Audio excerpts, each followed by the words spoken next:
और यहाँ पर आपको बता दें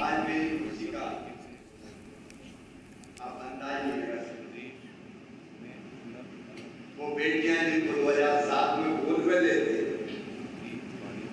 मैंने लाडली लक्ष्मी योजना की बचत पत्र दिए थे।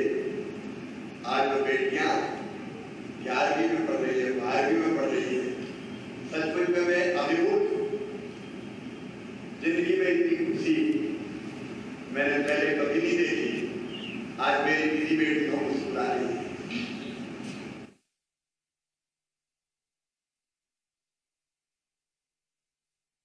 मैंने अनेकों बेटियों को, और आज वो बड़ी हो गई है। मामा तो बहुत खुश है बेटी की थी। धन्यवाद। तुम कैसी हो? जी मैं बहुत अच्छी हूँ। बहुत अच्छी हो? अच्छा, लाडली लक्ष्मी हो मेरी बेटी तुम, और पहले भी इसमें से जब हमने ये योजना प्रारंभ की थी, आपको पता है लाडली लक्ष्मी योजना के क्या क्या फायदे हैं? जी, हमें से आर्थिक बहुत संबल प्राप्त हुआ है। आपने समय समय पर हमें जो आर्थिक संबल प्रदान किया है उससे मैं सच में बहुत गौरवान्वित हूँ और मुझे उससे बहुत सपोर्ट मिला है। मैंने जो आपने मुझे अमाउंट्स दिए थे उससे मैंने इस वर्ष के पाठ्य पुस्तकें एवं कोरोना महामारी के अंतर्गत जो स्कूलों से ऑनलाइन क्लासेस प्रारंभ करी थी उसमें भाग लेने हेतु एक फ़ोन का भी क्रय किया है। आपके इस सपोर्ट के लिए बहुत बहुत थैंक यू। बेटी मामा को थैंक यू थोड़ी बोलते, ये तो ड्यूटी है मेरी। और मैं प्रदेशवासियों से कहना चाहता हूँ, बेटियों की प्रसन्नता, उनके चेहरे पर मुस्कान, ये केवल मेरी ड्यूटी नहीं है, ये हर मध्य प्रदेशवासी की ड्यूटी है।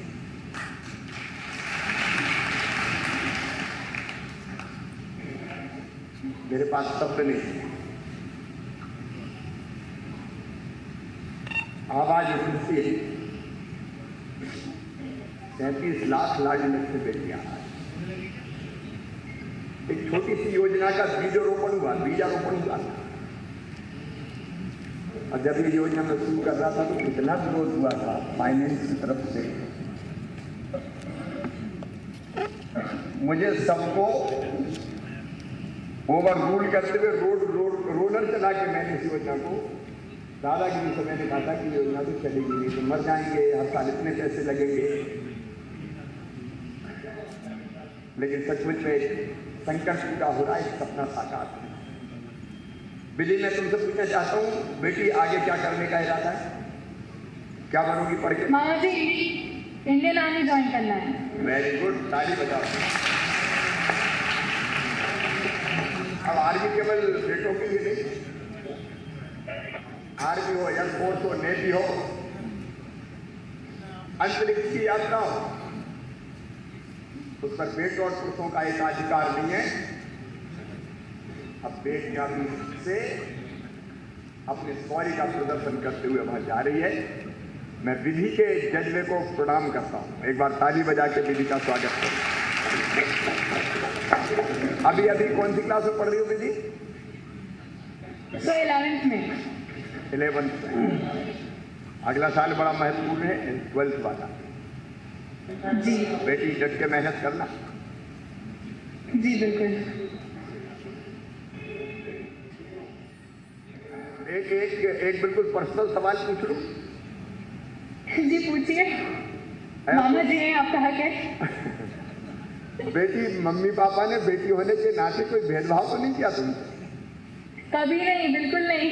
बिल्कुल नहीं किया। अभी अशोक सर कह के गए कि बेटियों की पसंद का ध्यान नहीं रखते, बट मेरी मम्मी रोज रात को खाना बनाने से पहले मुझसे पूछती है कि क्या बनाऊं। तो मम्मी पापा के लिए तालियां बजाएं। जैसे विधि के मम्मी पापा है, माताजी पिताजी है, वैसे हर लाडली के माता पिता हो जो अपनी बेटी की इच्छा का ध्यान रखे। मेरी बिटिया, तुमको बहुत बहुत शुभकामनाएं, तुमको बहुत बहुत आशीर्वाद। मामा की दुआएं तुम्हारे साथ है और मैं भी तुम्हारे साथ हूँ बेटी। बहुत बहुत आशीर्वाद। दूसरी बेटी का नाम क्या है? सतना जिले से आकांक्षा हमारे साथ जुड़ी है सर। 11वीं कक्षा की छात्रा है आकांक्षा। आकांक्षा नमस्ते। बहुत सुंदर लग रही है कि पगड़ी अगड़ी बांध के। जी मामा जी। कैसी हो बेटी? मामा जी मैं अच्छी हूँ। घर में सब ठीक है? जी मामा जी।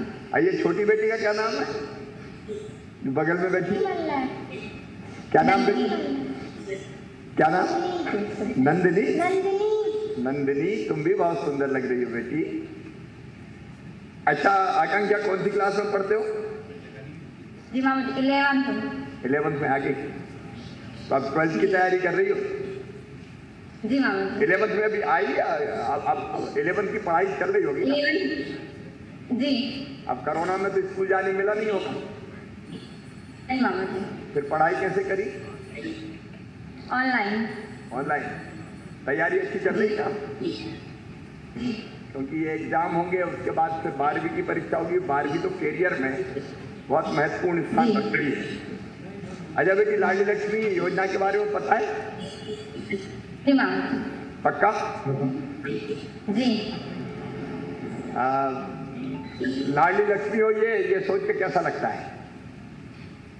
बहुत अच्छा। बहुत अच्छा लगता है। जी। और मामा को भी कभी कभी याद करते हो? जी बहुत। अच्छा, आगे क्या बनने का इरादा है? डॉक्टर बनने का मेरा इरादा है। डॉक्टर? चलिए, अभी डॉक्टर्स की बहुत कमी है अपने प्रदेश में, और इसलिए बेटियों का जज्बा डॉक्टर बनने का है, और इसलिए आकांक्षा के लिए भी तालियां बजाइए। एक बार वो डॉक्टर बने, और उसके लिए बेटी तैयारी करनी पड़ेगी। 12वीं के बाद डीट का एग्जाम देना पड़ेगा, तो उसकी अभी से मेहनत और तैयारी करनी पड़ेगी। लेकिन मुझे पूरा विश्वास है तुम सफल होगी। घर में और कौन कौन है? घर में मम्मी पापा जी भैया है, दादी। हाँ, एक भाई और एक बहन, दोनों। तो मम्मी तो थोड़ा भाई को ज्यादा लाड़ करती होगी? नहीं, दोनों को। दोनों को करते हैं? देखो, सचमुच में ये हो जाए कि दोनों को माता पिता लाड़ करे, तो आधी समस्या का समाधान हो जाए। और अभी धीरे धीरे होने लगा है कि बेटा और बेटी को हम बराबर मानने लगे। जुगल किशोर बागरी जी भी हमारी बेटी के साथ यहाँ बैठे हुए हैं। बेटी, मामा से कुछ कहने की इच्छा है क्या तुम्हारी? जी बोलो। मामा जी, मैं गांव से हूँ, और मैं कहना चाहती हूँ कि हम लोग कॉलेज के लिए तो यहाँ सतना आते हैं, बहुत दूर पड़ जाता है। उसके लिए हम चाहते हैं कि आप हम सब बच्चियों के लिए गाँव में कॉलेज बनवाने का कष्ट करें। बेटी, जब मैं मुख्यमंत्री बना था तो कॉलेज की बात तो छोड़ दो, high school high secondary school बहुत कम थे, और उसके कारण 8वीं पास हुई बेटियां तो मम्मी पापा कह देते थे बहुत होगी, अब दूसरे गांव नहीं भेजते। तो हम लोगों ने कोशिश की हाई स्कूल और हायर सेकेंडरी स्कूल की संख्या बढ़े, और बड़ी संख्या में नए हाई स्कूल खोले, हायर सेकेंडरी स्कूल खोले। उसके बाद फिर भी हर गांव में तो खोला नहीं जा सकता, और इसलिए आकांक्षा हमने बेटियों को फिर साइकिल देना शुरू की कि बेटियां पैदल ना जाएं, साइकिल पे बैठ के अपने स्कूल जाएं। पहले बेटियों को देना शुरू करी थी, बाद में भांजों ने भी कहा कि मामा बेईमानी कर रहे हो, भांजियों को साइकिल, हम पैदल घुसट रहे हैं। बाद में फिर उनको भी देना शुरू किया था। लेकिन आज लाडली लक्ष्मी आकांक्षा ने रेगांव में कॉलेज मांगा है। बेटी, तुम्हारी मांग पर कॉलेज खोला जाएगा।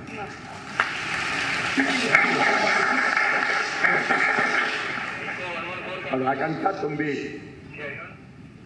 हमेशा प्रसन्न रहो, हर आकांक्षा पूरी हो, मम्मी पापा का खूब नाम रोशन करो। नंदिनी, तुम भी खुश रहो, मेरा आशीर्वाद तुम्हारे साथ है। माननीय लाडली लक्ष्मी योजना की लाभान्वित हितग्राहियों से आपने भी बात की, और अब हमारे साथ शौर्या दल की वीरांगनाएं हैं, 2 बालिकाएं हमारे साथ जुड़ी हैं। बूढ़ी बालाघाट से रितिका कावड़े हैं, माननीय मुख्यमंत्री जी से वो बात करना चाहती हैं, संवाद करना चाहती हैं। रितिका। रितिका बेटी, नमस्ते। नमस्ते मामा जी। नमस्ते। नमस्ते मामा जी। नमस्ते। कांवरे जी, अरे विसेन जी भी बैठे हैं वहाँ, और भाभी जी भी बैठी हैं, और हमारे कांवरे जी भी है, मंत्री है। हाँ बेटी, कब जुड़ी शौर्या दल से आप? मामा जी मैं नई जुड़ी हूँ इसी साल इसी बार जो अभी नया शौर्य दल बना है अभी। अच्छा, शौर्य दल से क्यों जुड़ी? मामा जी जो लड़कियों और महिलाओं और बच्चों के साथ अपराध होते हैं मैं उसे रोकना चाहती हूँ, उनके लिए कुछ करना चाहती हूँ ताकि वे उन्हें प्रोत्साहित करना चाहती हूँ ताकि वे अपनी लड़ाई खुद लड़ सके और वो अपने मैच्योर बने ताकि उन्हें रीतिका के हौसले को प्रणाम, तालियां बजा के स्वागत कीजिए। अभी शौर्य दल को पूरा समझ लिया क्या काम करने वाले हैं अपने गांव में आप? मामा जी हम लोग जो लड़कियों के साथ अपराध होते हैं उन्हें हम रोकना चाहते हैं और जो छेड़छाड़ होती है और जो आंगनबाड़ी में सहायता करना होता है हमें और लड़कियों को प्रोत्साहित करना होता है ताकि वे आगे बढ़े और अपना जो गोल है वो अचीव कर सके, पढ़ाई ना छोड़े और स्कूल जो है रेगुलर ज्वाइन कर सके और जो पढ़ाई छोड़ी हुई लड़कियां होती हैं उन्हें प्रोत्साहित करना होता है ताकि वे फिर से स्कूल पढ़े और जो भी बच्चे स्कूल नहीं जाते उन्हें हमें जिनके पास पैसे की कमी होती है जो नहीं जा पाते उन्हें हमें यहाँ लाना पड़ता है चाइल्ड हेल्पलाइन कॉल करके उन्हें बताना पड़ता है कि आप ये बच्चे नहीं पढ़ पा रहे, आप इन्हें ले जाइए, तो फिर वो वहाँ पे जाके ताकि अपनी पढ़ाई जारी रखें। बहुत अच्छे बेटी, जरा ताली बजाएं, जोर से बजाएं, आवाज दीजिए। ये बेटियों के हौसलों की उड़ान है। अच्छा, इसके लिए कोई ट्रेनिंग वगैरह मिली आपको, कोई प्रशिक्षण मिला? हाँ मामा जी मिला है। मिला है? हाँ बताएं। हमें 4 ट्रेनिंग मिली है। 4 ट्रेनिंग मिली है? जी मामा जी। ठीक है बेटा, तो ये अगर इस तरह के लोग भी कुछ लोग हैं समाज में जो बेटियों को तंग करते हैं, इससे निपटने के लिए भी प्रशिक्षण मिला है? जी मामा जी, कराटे सिखाए हैं। तब तो गड़बड़ करने वालों को बिल्कुल ठीक कर सकती हो। जी मामा जी बिल्कुल। चलिए बेटी, तुम्हें बहुत बहुत शुभकामनाएं। साथ में बेटी बैठी है, इनका नाम क्या है? मामा नमस्ते मामा जी, मेरा नाम सुदीक्षा वासनिक है। अच्छा सुदीक्षा, आप भी जुड़ी हो शौर्य दल से? हाँ मामा जी।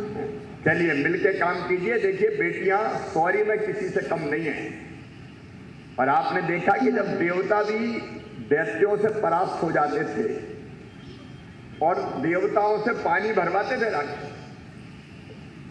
तब केवल दुर्गा मैया, काली मैया, रणचंडी मैया, उन्हीं ने देवताओं की रक्षा की है। ये शौर्य हमारा केवल वहीं तक सीमित नहीं है। रानी दुर्गावती हो, महारानी लक्ष्मीबाई हो, रानी अवंतीबाई हो, माँ अहिल्या देवी हो, एक नहीं अनेकों उदाहरण ऐसे हैं जहाँ बेटियों ने शौर्य का प्रदर्शन किया है। और खूब आगे बढ़ो, सब आपके साथ हैं।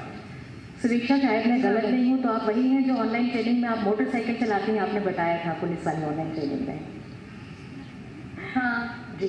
क्या सुदीक्षा बताओ, मोटरसाइकिल का सबको बताओ।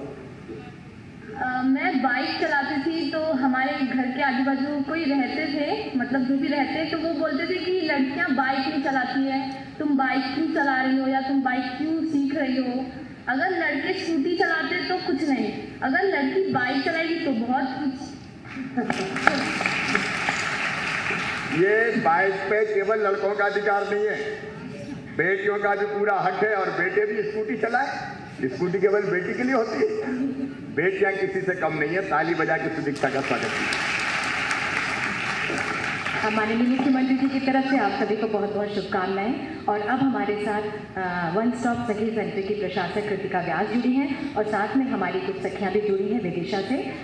कृतिका, आप माननीय माफ कीजिएगा, इसके पहले हरदा हमसे जुड़ा हुआ है और हरदा की शौर्य दल की सदस्य सलोनी राठौर हरदा, मेरा आपसे अनुरोध है कि आप संवाद करें। कैसी हो सलोनी बेटी? अच्छी मामा जी, नमस्कार। हमारे कृषि मंत्री भी आपके साथ बैठे हुए हैं, कमल पटेल जी। मैं सलोनी राठौर में फाइनल ईयर कर रही हूँ।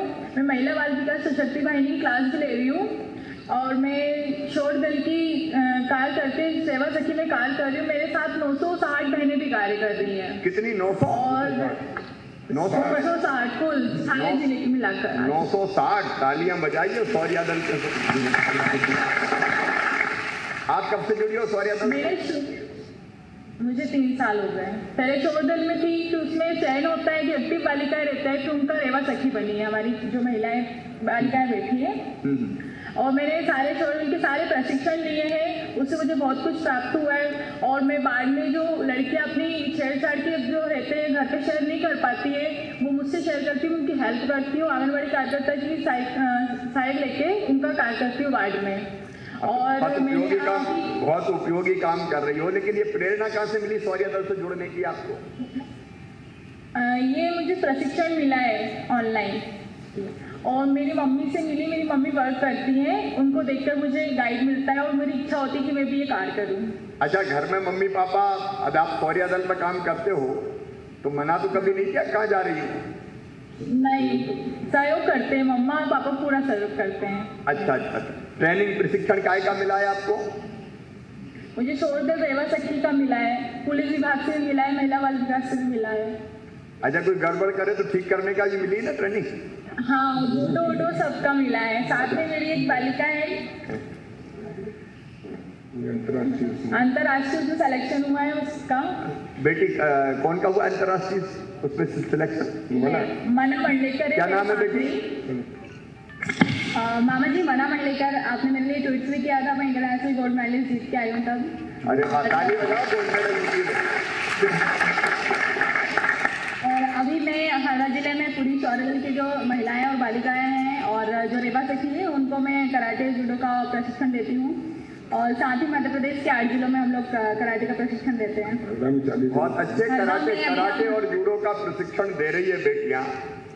ये सचमुच में नई क्रांति का संकेत है भविष्य के लिए। आगे क्या करने का इरादा है बेटी आपका? आगे क्या करने का इरादा है? मामा जी हमारे यहाँ पे स्पोर्ट्स एकेडमी नहीं है, तो हम लोग चाहते हैं कि जो बेटियां खेल क्षेत्र में भी आगे जाती हैं तो उनको हम यहाँ पे एक स्पोर्ट्स एकेडमी बनाएं जिसमें हम लड़कियों को आगे बढ़ाने के लिए बेहतर ट्रेनिंग दे पाएँ।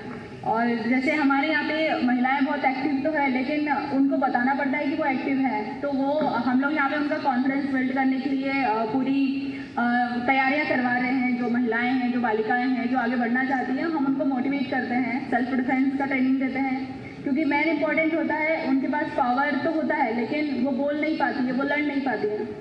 जब हम उनको मार्शल आर्ट का ट्रेनिंग देते हैं तो उनके अंदर एक पावर आता है कि हाँ अब मैं लड़ सकती हूँ, मैं आगे बढ़ सकती हूँ, तो फिर वो लड़कियाँ आगे बढ़ने के लिए रेडी हो जाती हैं। जब हम, क्योंकि कई बार ऐसा होता है कि लड़कियों के साथ छेड़छाड़ होती है, बैड टच होता है, पर वो लड़कियां बोल ही नहीं पाती हैं कि हमारे साथ ऐसा कुछ हो रहा है। तो हम जब उनको सेल्फ डिफेंस की क्लासेस में लेके आते हैं तो वहाँ पे वो लड़कियां हमसे तो हमारे साथ तो खुल के बातें करती है, वो अपनी बातें भी शेयर करती है और फिर हम उस बात को लेके एक्शन भी लेते हैं। अगर कोई छेड़छाड़ का केस है तो वो भी उस पर एक्शन लेती, मतलब आगे पुलिस स्टेशन भी जाती हैं, महिला बाल विकास की पूरी सहायता लेती हैं। हमारे यहाँ के एसपी सर हैं, कलेक्टर सर हैं, सभी लोग काफ़ी सपोर्टिव हैं, तो हम लोग अपनी बातें सब विभाग तक शेयर करते हैं।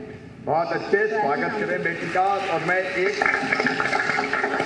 सब बेटियों को मध्य प्रदेश में संदेश देना चाहता हूं, अन्याय मत सहो। छेड़छाड़ अगर होती तो डरने की जरूरत नहीं है, बताने की आवश्यकता है और ऐसे बदमाशों को ठीक करने की जरूरत है। और मैं बेटियों तुम्हें आश्वस्त करता हूं, वचन देता हूं कि सरकार ऐसे बदमाशों को क्रश करके धूल में मिला के छोड़ेगी। इनको किसी भी कीमत पे हम बर्दाश्त नहीं करेंगे। लेकिन जब हम चुपचाप सहन कर लेते हैं तो अत्याचार करने वाले की हिम्मत बढ़ती है और वो अलग अलग ढंग से परेशान करने लगते हैं। कोई झिझकने की जरूरत नहीं है। कोई आदमी गलत है तो गलत है, और गलत है तो उसका विरोध करना है, उसको ठीक करना है। आजकल इस तरह की हरकत करने वाले ये ना सोचें कि केवल FIR कराई जाएगी, जेल तो भेजेंगे ही, लेकिन उनकी संपत्तियां, अंपत्तियां, घर मकान सब तोड़ ताड़ के माटी में मिला देंगे, बुलडोजर चलवा देंगे, ऐसी सजा देंगे, ऐसी सजा देंगे कि जमाना याद करेगा। लेकिन बिल्कुल घबराने की जरूरत नहीं है। कई बार मोबाइल पे हरकतें होती है, बेटी चुपचाप सह लेती है, कई बार पप्पियां कसी जाती है, कई बार कॉलेज जाते समय, कोचिंग क्लास जाते समय पीछा किया जाता है। ऐसे में बिल्कुल डरने की जरूरत नहीं है। इस तरह की प्रवृत्ति पहले के युगों में भी रही है, लेकिन इससे डरने की और घबराने की जरूरत नहीं है, इससे लड़ने की जरूरत है। और इस लड़ाई में सरकार, मैं पूरी तरह से अपनी बेटियों के साथ खड़ा हूं। एक नया जमाना लेके आएंगे, एक नया दौर लेके आएंगे। बहुत बहुत बधाई और शुभकामनाएं। रितिका और सलोनी के बाद में जो शौर्या दल के सदस्य हैं, वन स्टॉप सेंटर की प्रशासक कृतिका व्यास विदिशा से हमारे साथ जुड़ी हैं, अपनी सहेलियों, अपनी सखियों के साथ में। कृतिका, कैसा चल रहा है वन स्टॉप सेंटर? जी सर, वन स्टॉप सेंटर सखी विदिशा बहुत अच्छे से संचालित हो रहा है। अभी तक कुल 1872 विविध हिंसा से प्रभावित सखियों को यहाँ पर विविध प्रकार की सहायता हम लोगों ने दिलवाई है। जैसे क्या क्या सहायता? साथ ही सर, हमने 260 ऐसी महिलाएं हैं जिनको निःशुल्क विधिक सहायता उपलब्ध करवाई है। 249 ऐसी महिलाएं हैं जिनको अस्थायी आश्रय की सुविधा उपलब्ध करवाई। 105 ऐसी सखियां हैं जिन्हें ऑन स्पॉट 0 पर FIR की सुविधा उपलब्ध करवाई। इसके साथ ही 137 ऐसी हमारी सखियां हैं सर जिनको सीधे आर्थिक संबल प्रदान किया गया। मुख्यमंत्री सशक्तिकरण योजना एवं आजीविका मिशन से उनको जोड़ा गया। साथ ही पीड़ित प्रतिकर योजना में उनको मुआवजा और भरण पोषण उनको माननीय न्यायालय के द्वारा दिलवाया गया। साथ ही सर, ऐसी सखियां जिन्हें कि बहुत ही जघन्य अपराध में हमारे यहाँ पर जो आई थी, जिन्हें त्वरित सहायता की यहाँ पर आवश्यकता थी, उन्हें परामर्श के साथ साथ चिकित्सा, विधिक एवं पुलिस सहायता एक ही स्पॉट पर उपलब्ध करवाने का पूरा यहाँ पर प्रयास किया गया है सर। ऐसी ही कुछ सखियाँ सर आज हमारे साथ में हैं जो कि सखी सेंटर की मदद से अपनी जो भी पिंजरा उनका था उसको तोड़कर आज अपने पंख फैलाकर उड़ रही हैं, संबल हैं। ऐसी सखियाँ सर आपसे बात करना चाहेंगी। कृतिका, बात कराओ, एक बहन से बात कराओ मेरी। क्या नाम है बहन जी आपका? जी नमस्ते सर, मेरा नाम सखी है। आपको वन स्टॉप सेंटर से जुड़ी क्यों? आपके मतलब ऐसी कोई बात हुई जिसके कारण आपको जोड़ना पड़ा यहाँ? जी सर, मेरी बेटी के साथ उसके पिता द्वारा गलत काम किया गया, जिसकी मैंने रिपोर्ट थाना कोतवाली और सखी सेंटर में दी। दोषी को आजीवन कारावास की सजा दिलवाई यहाँ से मैडमों ने, और मुझे नौकरी दिलवाई। आज मैं अपने पैरों पर खड़े होकर अपने बच्चों का पालन पोषण कर रही हूँ। मेरी बेटी को और मुझे जान से मारने की धमकी दी गई। मेरे घर वालों के खिलाफ जाकर मैंने अपने बच्चे के लिए यहाँ रिपोर्ट दर्ज कराई और मुझे पीड़ित प्रतिकरण की योजना के तहत 2 लाख रुपए की राशि मेरी बेटी के खाते में डलवाई गई। मुझे सखी सेंटर से बहुत सहयोग मिला है सर। देखो, मैं आज सखी सेंटर के द्वारा नौकरी करके अपने बच्चों का पालन पोषण कर रही हूँ। आत्मा फट जाती है जब ऐसी कोई कहानी, ऐसी कोई सच्ची घटना सुनते हैं। ये भी होता है।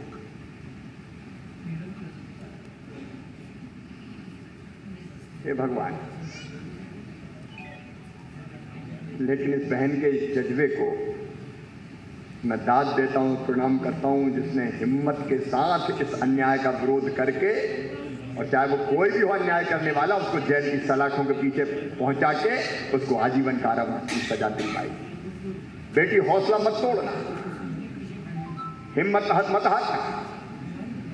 पूरी सरकार, प्रशासन आपके साथ खड़ा है, और मैं विभाग को भी निर्देश दे रहा हूं कि पूरी मदद करनी, इस बहन के साथ हमें खड़ा होना है, ताकि ऐसे राक्षस जो सचमुच में वध करने के योग्य हैं, इनके धरती पर जीने का अधिकार नहीं है। ऐसे लोगों को तो तुरंत फांसी के फंदे पर चढ़ाना चाहिए। कहा जीवन कारावास है। हमारी न्याय प्रणाली में भी सुधार की जरूरत है। कई बार जब हम सजाए मौत की बात करते हैं तो कई तर्क दिए जाते हैं कि इनके भी मानवाधिकार है, इनके मानवाधिकार होते हैं। जो अपनी बेटी को कुदृष्टि से देखे, उनका कोई अधिकार होता है। और इसलिए मुझे लगता है ये बहस छिड़ने की जरूरत है। अभी तो ये कानून बनाए कि 12 साल तक की जो बेटियां हैं उनके साथ अगर कोई दुराचार करेगा तो फांसी के फंदे पर लटकाया जाएगा। लेकिन आज हम सोचने पे विवश हैं कि किसी के साथ भी दुराचार करे, दुराचारी को फांसी के फंदे पर ही लटकाया जाना चाहिए। बहस देश में छिड़नी चाहिए। आप पूरे देश को सोचना चाहिए, पूरे समाज को सोचना चाहिए। और इस बहस को हम प्रारंभ करेंगे। तो दुर्भाग्यपूर्ण क्या हो सकता है, लेकिन धन्य है ये बहन जिसने सचमुच में पाप के पिंजरे को तोड़ के साहस के साथ लड़ने का हौसला दिखाया है। और ये हमारी बहन ये अकेली नहीं रहेगी, हम सब इसके साथ हैं। और कृतिका जी, मैं और आपकी टीम को मैं बहुत बधाई देता हूं। सहारा बने रहना इनका, साथ रहना इनका। और जब भी जरूरत पड़े तो मैं फोन के एक कॉल पे पूरी मदद करने के लिए तैयार रहूंगा। और मुझे पूरा विश्वास है कि अपने हौसले से ये लड़ाई इस बहन ने जीती है। अभी अपनी बेटी के लिए एक नई राह बनाएगी और वो बेटी भी मुस्कुराएगी, प्रगति और विकास की उड़ान भरेगी। उसके भविष्य की भी हमको चिंता करना है। बहुत बहुत धन्यवाद सर।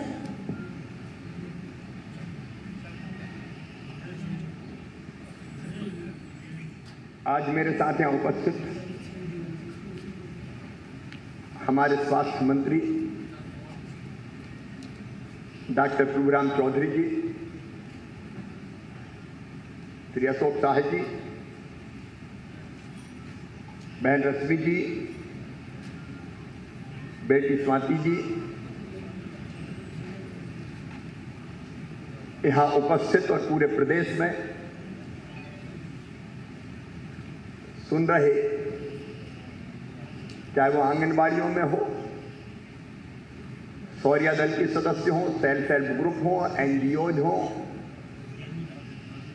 पंचायतें हो, हॉस्टल्स में जुड़ने वाली बेटियां हो, अलग अलग हर स्तर पर सुन रहे मेरी बेटियों, मेरी बहनों, मेरे भाइयों, इन बेटियों को अगर दिक्कत हो रही हो तो उठा भी सकते। बहुत देर से बैठी, कोई दिक्कत तो नहीं बैठी, नहीं तो उनकी गोद में से वो सामान लेके नीचे रख दें और जाते समय उनको दे दें, क्योंकि बहुत देर से बैठी हैं वो। मेरे बहनों भाइयों, आज अंतर्राष्ट्रीय बालिका दिवस है। ये सोच के मन में एक प्रश्न खड़ा होता है, ये अंतर्राष्ट्रीय बालिका दिवस की जरूरत क्यों है?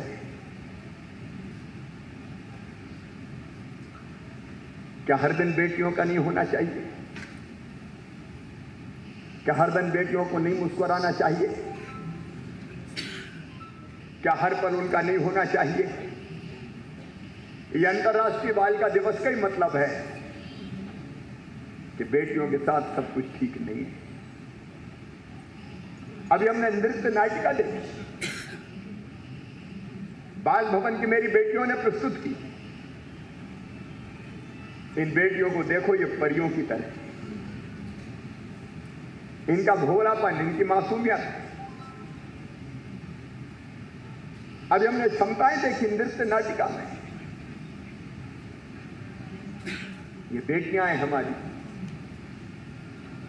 ये करुणा है, ये दया है, ये प्रेम है, ये स्नेह है, ये आत्मीयता है, ये भक्ति है, ये ज्ञान है, ये कर्म है, ये साहस है, ये शौर्य है और सचमुच में ये शुभ है, ये शुभकामनाएं हैं। इनके बिना ये सृष्टि नहीं चल सकती, ये दुनिया नहीं चल सकती। अभी हमने देखा नृत्य नाटिका में सृष्टि की उत्पत्ति का कारण है पुरुषों को भी जन्म देने वाली आखिर कोई ना कोई तो मां है। और वो मां एक बेटे को, एक पुरुष को भी अपने कोख में 9 महीने पालती है। पहले तो कोख में ही आना पड़ता है, जन्म उसके बाद होता है। लेकिन जन्म देने वाली, जीवन देने वाली, अपने रक्त से अपने पेट में भी कोख में भी पोषण करने वाली मां बहन और बेटी की यह स्थिति होगी आज भी। 21वीं शताब्दी में हम जी रहे हैं कि हमको ऐसी हृदय विदारक घटनाएं सुनने मिले, रोज सुनने मिले। मुझे भी तकलीफ होती है, मुख्यमंत्री होने के नाते भी मैं कह रहा हूं, रोज कहीं ना कहीं से दुर्भाग्यपूर्ण खबर आती है, ऐसी घटनाएं घटती है जो अंतर्मन को झकझोर के रख देती है। अभी सारणी की घटना हुई, पड़ोसी सामने रहने वाला जिसको चाचा कहा जाता, वो चाचा जिस पर पिता जैसा विश्वास, वो बेटी के साथ दुराचार करके पत्थर से कुचल के मारने की कोशिश करता है। क्या इस समाज को सभ्य कहेंगे? कहां जा रहे हैं? और शायद इसलिए बेटी आती है तो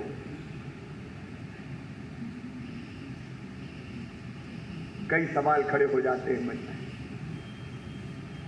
लेकिन इस परिस्थिति बदलना हमारा संकल्प है।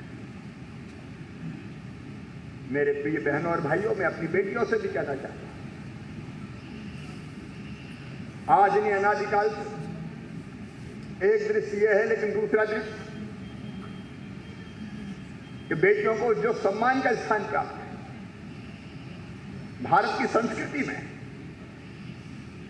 वो कभी बेटों को प्राप्त नहीं हुआ। ये हमारी संस्कृति और संस्कार है कि हमने बेटों की पूजा कभी नहीं की। अगर पूजा की है तो केवल बेटियों की है। और आज भी कोई मजाक उड़ा सकता है, कोई कमेंट्स कर सकता है कि मुख्यमंत्री तो नाटक कर रहा है, बेटियों का पैर धोता है। मुझे कोई कुछ कहे, लेकिन ये केवल एक संदेश है मुख्यमंत्री के नाते कि मेरा हर शासकीय कार्यक्रम अगर प्रारंभ होता है तो बेटियों की पूजा के साथ प्रारंभ होता है। इसलिए क्योंकि मैं इस मानसिकता को पूरी तरह से दफन करना चाहता हूं जो आज बेटियों के लिए देखने मिलती है। अरे केवल मैंने नहीं किया, अनादिकाल से भारत में होता आया है। गंगा गीता गायत्री है बेटियां, सीता सत्या सावित्री है बेटियां, दुर्गा लक्ष्मी सरस्वती है बेटियां। और इसलिए बचपन से ये बात मैंने देखी, अपने गांव में देखी, मैंने पहले भी कहा था कि घर में मैं सब माता पिताओं की बात नहीं करता। मुझे गर्व है ऐसे परिवारों पर जिनकी केवल बेटियां हैं, उन्हें चिंता नहीं की। एक बेटी, दो बेटी, इसके बाद उन्होंने बेटे की उत्पत्ति की इच्छा नहीं रखी। बेटियों वाले परिवार भी है, मैं उन परिवारों का अभिनंदन करता हूं। लेकिन अधिसंख्य परिवार ऐसे हैं, बेटा आए तो खुशियां मनाए, बेटी आए तो मां का चेहरा मुरझा जाए। और तब मेरे मन में सवाल खड़ा होता था, बचपन से मैं कुछ नहीं था, मुझे पता भी नहीं था कि मैं कभी मुख्यमंत्री बनूंगा, लेकिन मन में तकलीफ पैदा होती थी। हे भगवान, ये भेदभाव क्यों? बेटा आए तो स्वागत किया जाए, ढोल धमाके बजाए जाए, बधाइयां गाई जाए,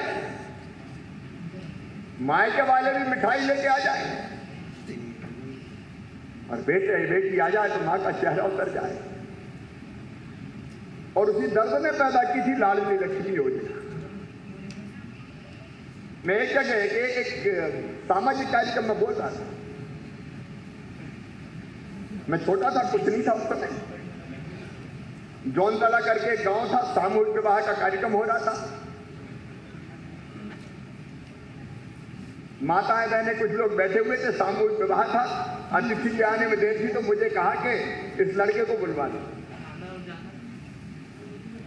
तो मैं वहां बोल रहा था, तो बोलते बोलते मैंने कहा कि नहीं देखो, अच्छी परंपरा विवाह होना, बेटियों इसमें खर्चा कम होता है, लेकिन बेटियों का सम्मान करना चाहिए, बेटियों को आने दो, बेटी के बिना दुनिया नहीं चलती। तो एक बूढ़ी अम्मा खड़ी हुई थी, ये सच्ची घटना सुना रहा हूँ, खड़े होकर उसने कहा बड़ी बातें कर रहा है, अपनी भाषा में बड़ी बड़ी बात कर रहा हूँ फालतू की, अगर बेटी आ गई तो क्या शादी में दहेज का इंतजाम तू करवाएगा, आ गया बेटी आने तो। अब सचमुच में मैं निरुत्तर हो गया। ये घटना होगी आज से 30 साल पहले की होगी, मुझे लगता है, और 35 साल हो गए। मैं 30 साल तो मुझे सांसद विधायक बने ही हो गए, 40 साल पहले की घटना होगी। मैं आज 17-18 साल का था। हम मेरे दिमाग में बात बैठी कि ये भाषण तो शिवराज काम नहीं करने वाला। जब तक बेटी बोझ समझी जाएगी तो दुनिया ये कोशिश करेगी कि बेटी आनी मत दो, घर हो गई कोख में ही मार दो। कोख को कत्ल खाना बनाया, और इसलिए मैं इस जुगाड़ में रहता कि क्या करूं। मैं विधायक बना तब हमने योजना शुरू की, 90 में विधायक बना मैं पहली बार। हम गरीब बेटियों की शादी करेंगे अपने मित्रों के सहयोग से, लेकिन वो कितनी करते उसकी निश्चित संख्या, तो मुझे लगा कि विवाह बोझ। और जब मैं मुख्यमंत्री बना तो मेरे दिमाग में दोनों चीज आई, एक बेटी का विवाह सरकार करेगी ताकि विवाह बोझ ना रहे, और दूसरे बेटी को बोझ नहीं बनने देंगे, बोझ नहीं रहने देंगे, वरदान बनाएंगे, और इसलिए लाडली लक्ष्मी योजना बनाएंगे। अच्छा, हम तो पहली बार मुख्यमंत्री बने थे, तो जब हमने कहा कि एक ऐसी योजना बनाना है कि बेटी जब जन्म ले तभी गारंटी हो जाए कि लखपति होगी वो, तो समय PS फाइनेंस और फाइनेंस मिनिस्टर भी, PS फाइनेंस तो सोचा होगा कि नया मुख्यमंत्री आया जो से इसमें थोड़ा सा इसको हतोत्साहित करो, सर इम्पॉसिबल, हो ही नहीं सकता, ये कैसे होगा। मैंने कहा नहीं, कोशिश करो। तो बाद में वो बजट लेके आ गए, 900 करोड़ रुपए हर साल खर्चा होगा, कहां से देंगे, इतनी बेटियां पैदा होती, इतना ये होता, उतना वो होता है। अंत में मैंने कहा कि मेरे आदेश है, मैं चाहता हूं इसलिए ये योजना बनेगी, बाकी जो काटना है मैं काट दूंगा, तब लाडली लक्ष्मी योजना बनेगी। और आज हमने देखा, विधि को देखा, आकांक्षा को देखा, ये जरा सी बेटियां, गौरगंज में पहली बार इतनी बेटी को गोद में लेके मैंने खिलाते हुए पुचकारते हुए बचत पत्र दिए थे। आज 37 लाख बेटियां हो गई, लाडली लक्ष्मी है जो। और आज मैं एक फैसला और कर रहा हूं, लाडली लक्ष्मी बेटियों को पढ़ाई में भी पूरी मदद सरकार करेगी, और जरूरत पड़ी तो विवाह में भी पूरी मदद करेगी। इसकी एक और योजना बनाएंगे, अध्ययन की योजना। खुले आसमान में इनको ऊंची उड़ान भरने दो, ताकि जमाना देख सके कि बेटियों में कितनी क्षमता है, इनके रास्ते में कोई बाधाएं नहीं रहने दें। और कई बार मुझे लगता है शायद इसलिए 4थी बार मुख्यमंत्री बनाऊं, कुछ काम रह गए थे बाकी, इसलिए 1.25 साल बाद वापस आ गए। अब वो काम पूरे करना है। उनमें से एक काम था दुष्टों को पूरी तरह कुचल देना। मुझे लगा कि पहले मैं थोड़ा लिबरल था, लेकिन लातों के भूत बातों से नहीं मानते, इसलिए हमने इस तरह के सभी तरह के माफियाओं के खिलाफ भी अभियान चलाएगा। मैं निर्भय हूं, निर्द्वंद हूं, मुझे परिणामों की भी मुझे चिंता नहीं है, मुझे तो परिणाम देना है। और ये अभियान जिससे चला, ड्रग माफिया, ये बच्चों को गोलियां देते हैं, बेटों को बेटियों को, और एक बार नशे की लत लगी तो जिंदगी तबाह और बर्बाद हो जाती है, फिर उनको अपने जाल में फंसाते हैं। फिर उनसे गलत काम करवाते हैं। एक बार फंसे तो जिंदगी तबाह हुई। ये जिंदगी तबाह करने वालों, सावधान हो जाना, कहीं का नहीं छोड़ेंगे हम, कहीं का नहीं छोड़ेंगे। मुझे किसी परिणाम की चिंता नहीं है, कोई भय नहीं। लोगों की जिंदगी आकर सुरक्षित करना है। माता, बहन और बेटियों के लिए एक ऐसा रास्ता जिसमें कांटे ना हो, वो रास्ता बना के देना है। आज शौर्य दल हमने देख लिया। एक तरफ इन बेटियों को संपूर्ण सुरक्षा, इनकी पढ़ाई लिखाई का इंतजाम, उन माओं की चिंता जो बेटे बेटी को जन्म देने वाली है। अरे भारत, कई बार पूछता हूं क्या हुआ, मां जो बेटा बेटे को जन्म देती है, कई परिवारों में उसको खाने भरपेट भोजन नहीं मिलता।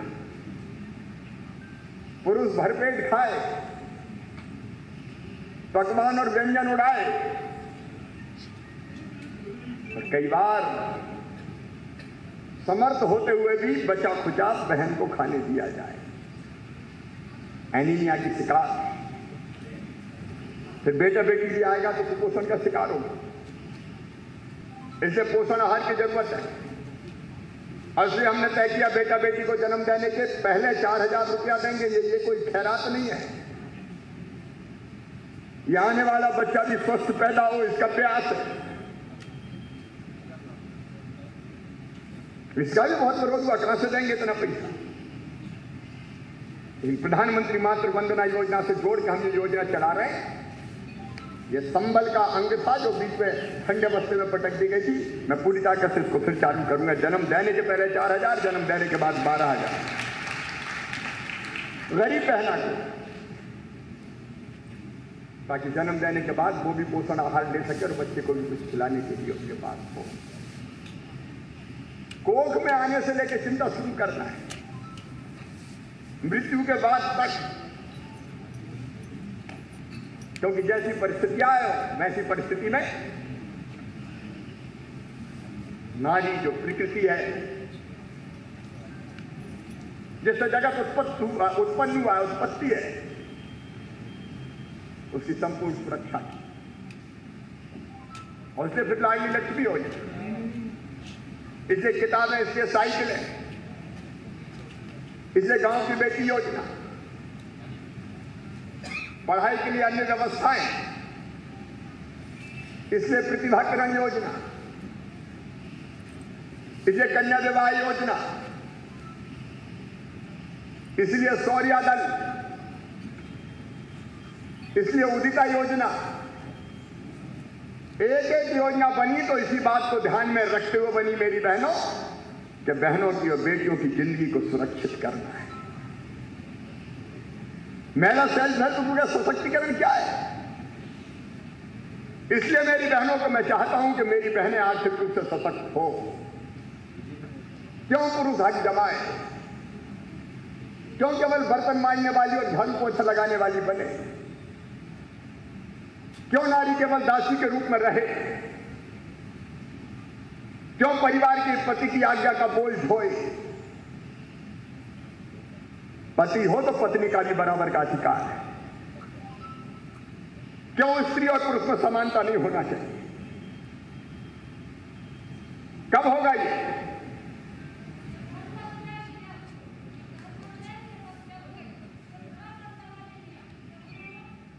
ये बात भी आपकी ठीक है।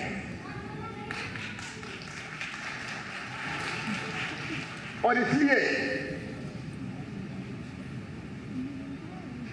एक तो सामाजिक अभियान की जरूरत है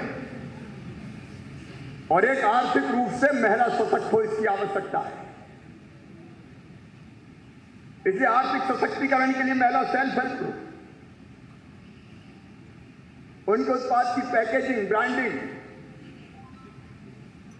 हर महीने उनके खाते में पैसे डालने का काम। शौर्य दलों का गठन हुआ है। आखिर हमने अपनी बेटियां देखी, आज भी मैं नहीं कहता कि सब ऐसे हैं, लेकिन कुछ ऐसे होते हैं जो रास्ते चलते छेड़ाछाड़ी के काम में लगते हैं। उनका जो करना है वो मैंने बताया है, लेकिन बेटियों को भी अपने पैरों पर खड़ी करना है। शौर्य दल एक अलग तरह का अभियान है। छेड़ाछेड़ी से डरेंगे नहीं। सरकार तो साथ है, लेकिन मुकाबला करेंगे। बदमाशों को सबक सिखाएंगे। और ये जूडो कराटे का ट्रेनिंग तो जरूरी है ही। मैं तो कहता हूं शौर्य दल की बेटियों को कटार भी रखना चाहिए, और जरूरत पड़े तो इनको लाइसेंस भी देना चाहिए। इनको सशक्त बनाना पड़ेगा। इसका मतलब यह नहीं कि सरकार अपनी जिम्मेदारी से भाग रही है, लेकिन हर जगह पुलिस का सिपाही खड़ा नहीं हो सकता। और इसी बात को ध्यान में रख के मेरी बेटियों मैंने तय किया था कि पुलिस में भी भर्ती होगी 30% बेटियों की। मैं जानता हूं कितना विरोध हुआ था। मुझे कहा कि ये लड़कियां ये क्या करेगी, अपराधियों का मुकाबला कर लेंगी। लेकिन आज मैं देख रहा हूं महिला हमारी आरक्षक हो चाहे पुलिस अफसर हो, वो भी बहुत बेहतर ढंग से काम करने का प्रयास कर रही है। इसमें केवल पुरुषों का एकाधिकार नहीं हो सकता। उदिता जैसी योजना की जरूरत थी। अब शौर्य दल जो काम कर रहा है तो अद्भुत कर रहा है। एक जगह नहीं कई जगह सहारा बना हुआ है। शौर्य दल की सफलता की जो कहानियां हैं वो सचमुच तो सुनाई जानी चाहिए अलग अलग जगह। छेड़ाछेड़ी करने वाले को ठीक करना, बाल विवाह रोकना, हिंसा की शिकार बहनों को बेटियों को सहायता देना। समाज को मानसिकता बदलनी पड़ेगी। अब जो बेटियों की समस्याएं हैं, आखिर हमारी बेटियां हैं, लेकिन स्वच्छता पर चर्चा करने में दिक्कत क्या है? बोलो बात मत करो। आज ये खुलापन चाहिए, और इसलिए उदिता योजना ने स्वच्छता के मामले में क्रांतिकारी काम किया है। हर एक योजना जो बनी हुई है वो कैसे बेटी की राह, लाड़ो योजना। आज मैं ये अनुभव करता हूं कि नए सिरे से बेटी बचाओ अभियान चलाने की आवश्यकता है, और इसलिए मैं विभाग को बधाई दे रहा हूं। ये जो पंख योजना हमने बनाई है, ये बेटी बचाओ अभियान के अंश है, उसी का अंग है। पंख PANKH, P से प्रोटेक्शन, सुरक्षा, बेटियों को बहनों को सुरक्षा देना। A से अवेयरनेस, जागरूकता, और जागरूकता कुपोषण के खिलाफ भी, जागरूकता अधिकारों के प्रति भी, जागरूकता स्वच्छता जैसी चीजों के प्रति भी।